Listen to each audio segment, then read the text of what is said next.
At the top for us tonight, new details in a pair of shootings involving Corpus Christi police officers this week that left 2 men dead. Yeah, a total of 3 officers have now been put on paid administrative leave, which is the policy of the police department. Details as we begin on this Friday night.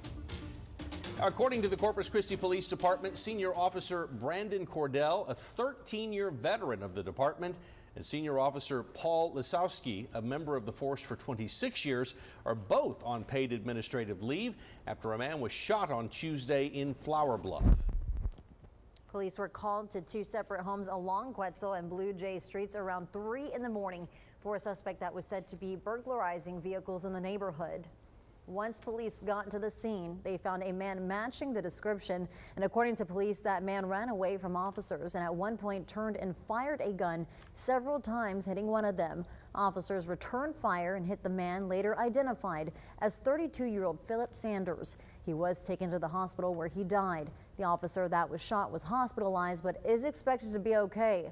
This case remains under investigation. And then just one day before, on Monday, another Corpus Christi police officer shot the suspect accused of pulling out a gun. Police say Officer Ruben Flores has also been placed on paid administrative leave, again, which is the department's policy in cases such as this.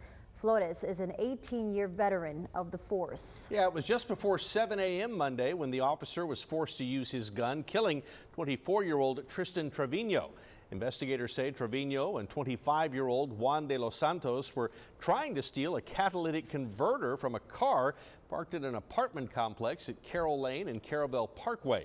The officer approached Santos, and as the two began to struggle, according to police, Trevino pulled out a gun. That's when he was shot. He was taken to a hospital where he later died. De los Santos, pictured here, is facing charges of aggravated robbery. And the Corpus Christi Police Department Auto Theft Task Force took to Facebook Live today to talk about the rise in catalytic converter thefts. They say since 2020, these particular thefts have gone up more than 300%. Catalytic converters are part of your vehicle's exhaust system and required in order to pass emissions tests.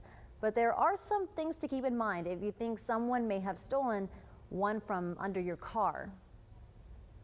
If your catalytic converter is stolen, it will sound like you just started up a Harley, or there's a train kind of coming through. It's pretty noticeable, and I promise you'll know that something's wrong as soon as you start that vehicle.